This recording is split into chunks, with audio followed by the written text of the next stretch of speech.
एक दूसरे संपर्क करिए, कहाँ से आए हो, कहाँ बोलो आप बोलो। संपर्क जरूर बनाए। नमस्कार जी, आज हमारे बीच में आए हैं सुमन सैनी जी, ये भी सोशल वर्क करते हैं। तो आज हम थोड़ा इनसे जानना चाहेंगे कि गुण मिलान और कुंडली मिलान क्या तो ये दर्शाता है कि 100% सही है, लाइफ सही गुजरी। एक लड़के ने बोला नाले वाले ने मैं मीट नहीं खाता, वो मीट खाता हूँ मैं। नमस्कार सभी साथियों। अभी फोन करता। अभी ये चर्चा चल रही है रिश्तों के लिए, हम सब लोग यहाँ पर रिश्तों के लिए बैठे हैं। अब गुण वाली बात ये है कि आप कितना ही मना करें, लेकिन मुझे ऐसा लगता है कोई भी ऐसा आदमी नहीं है त्रिवेणी जी की बात सुनने के बाद, पवन जी की बात सुनने के बाद, राजेश जी की बात सुनने के बाद भी कोई गुण नहीं मिलाएगा। क्योंकि एक डर और एक भय हम सब लोगों के दिमाग में है। और बच्चों के मामले में हम लोग है ना कोई रिस्क नहीं लेना चाहते। हमें चाहते नहीं यार गुण तो मिलाए लें, कल को गड़बड़ ना हो जाए। ये भी उतना ही सच है कि जितने भी गुण मिले हैं ऐसा नहीं है सारे रिश्ते टिक गए हैं। भाई गुण मिलाना और गुण का सही ढंग से मिलना, इस बात की कोई गारंटी नहीं है कि वे रिश्ते चल जाएंगे। लेकिन आदमी कहता नहीं फिर भी एक ये कैटेगरी है, इसको तुम पूरा कर ही लें। इसके साथ साथ है ना एक और चीज़ है, आप में से कितने लोग, देखो मैं यहाँ पर 3 बातों पे पॉइंट करके अपनी 5 मिनट के अंदर अपनी बात खत्म करूँगा। एक, गुण होने चाहिए, मिलने चाहिए, नहीं मिलने चाहिए, उसका ऑल्टरनेट क्या है। और दूसरा, हम लोगों को रिश्तों के लिए क्या क्या ढूंढना चाहिए और किस तरीके से माहौल बनाना चाहिए। अब दूसरा ये, आज जैसे हम बैठे हैं, त्रिवेणी जी ने कहा कि एक दूसरे की मदद करो, बिल्कुल ठीक बात है। आज का ज़माना जो है ना वो ज़माना नहीं है जैसे भाई जी कहते हैं कि पहले एक बिचौलिया होता था, वही जाके रिश्ता भी करके आता था, पक्का करके आता था। आज जो है वो नेटवर्किंग का ज़माना है। हम कितने लोगों को जानते हैं, हमारा सर्कल कितना बड़ा है। अगर हमारा नहीं है तो हम उन लोगों के साथ बैठे हैं क्या जिनका सर्कल बड़ा है, जो ज़्यादा लोगों को जानते हैं।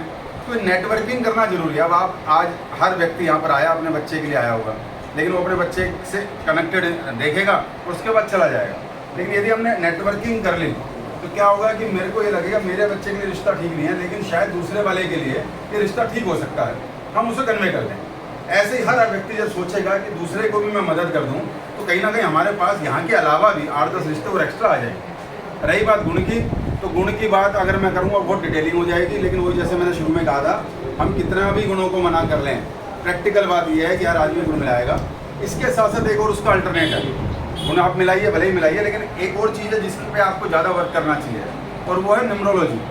न्यूमरोलॉजी आप में से बहुत सारे लोगों ने सुनी होगी और बहुत सारे लोगों ने नहीं सुनी होगी। उसके अंदर क्या होता है, आपकी जो डेट ऑफ बर्थ है, आपकी डेट ऑफ बर्थ, आपसे मेरा मतलब चाहे बच्चा हो चाहे आप कोई भी व्यक्ति, उसकी डेट ऑफ बर्थ से उसके करैक्टर के बारे में जाना जाता है। और ये 100% ये प्रूवन है। अगर मान लीजिए मेरी जैसे डेट ऑफ बर्थ 21 तारीख है, मैं 21 तारीख को जन्म लिया, तो 2 और 1 3 सिंगल डिजिट आएगा 1 से 9 तक, 3 नंबर मेरा है।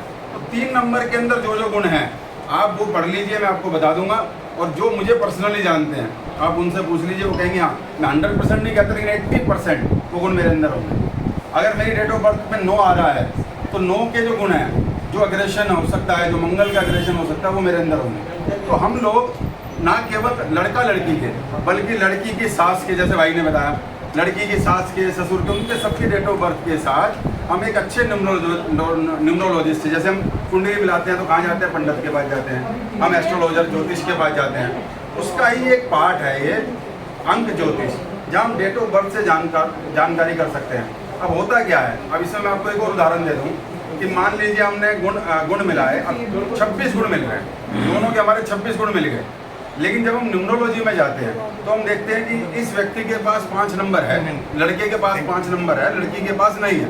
अब 5 नंबर क्या काम करता है, 5 नंबर बैलेंसिंग का काम करता है। एकदम से गुस्सा आना, उसको रोकना, कहीं मुसीबत आ रही है तो उसको झेलना, उन सब चीज़ों को अपने सही ढंग से हैंडल करना। अब मान लीजिए एक के पास 5 है, दूसरे के पास 5 नहीं है, तो वो कनेक्ट हो सकते हैं, वो मामला वहाँ चल सकता है।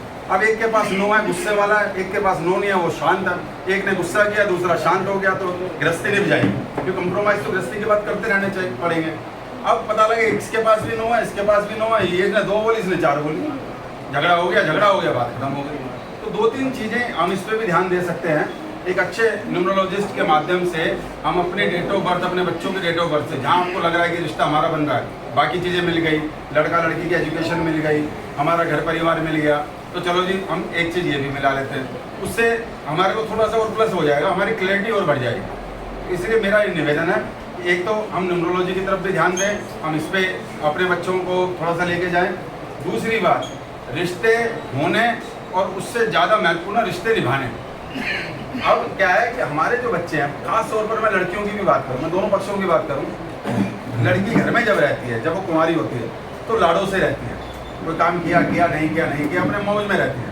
लेकिन जब वो दूसरे घर में जाती है तो वह जिम्मेदारी आ जाती है। तो वहाँ उसे भी समझना है कि भाई ये मेरी अब मेरी वो, मैं सुबह 11 बजे उठ रही थी, 12 बजे उठ रही थी, काम कर रही थी, नहीं कर रही थी, अब ये नहीं चलेगा, थोड़ा सा मुझे एडजस्ट करना पड़ेगा।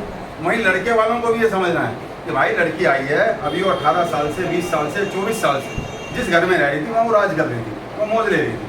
अब इसको तुरंत, वो वहाँ उठती थी 11 बजे, तुम उठा दो 5 बजे, अब वो नहीं उठी तो तुम उसको कर गाओ, तेरे से बस की नहीं है, तेरे तो काम बस की नहीं है, तो ये नहीं करती, तो वो नहीं करती।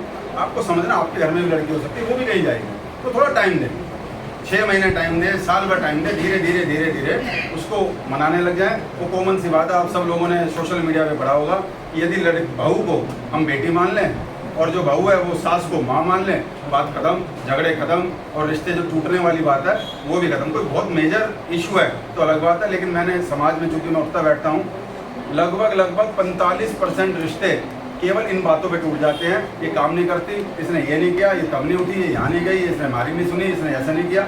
इन बातों पे 45% रिश्ते टूट रहे हैं, कोऑपरेट नहीं कर रहा आजकल, कोऑपरेट नहीं कर रहे। तो वो दोनों, आप उम्मीद मत करो कि लड़की आई है, कल वो आई है और आज वो आपके लिए सुबह 6 बजे से रात के 11 बजे तक वो रोबोट आप ले आए घर में तो सारे काम कर देंगे, ऐसा नहीं है। आपकी खुद की लड़की अगर जाए और उस पर इतना प्रेशर हो, वो थिंकिंग हमें चाल रखो। और न्यूमरोलॉजिस्ट की बात है तो मेरे यहाँ पर संगीता सैनी है, ये न्यूमरोलॉजिस्ट हैं और अंक शास्त्री की बहुत बड़ी विद्याता है, और ये सारी चीज़ें इस बारे में मेरे से ज़्यादा जानते हैं। कभी भी अगर किसी को इस बारे में कॉन्टैक्ट करना हो तो आप उनसे कर सकते हैं। बहुत बहुत धन्यवाद। कोई तैयार नहीं।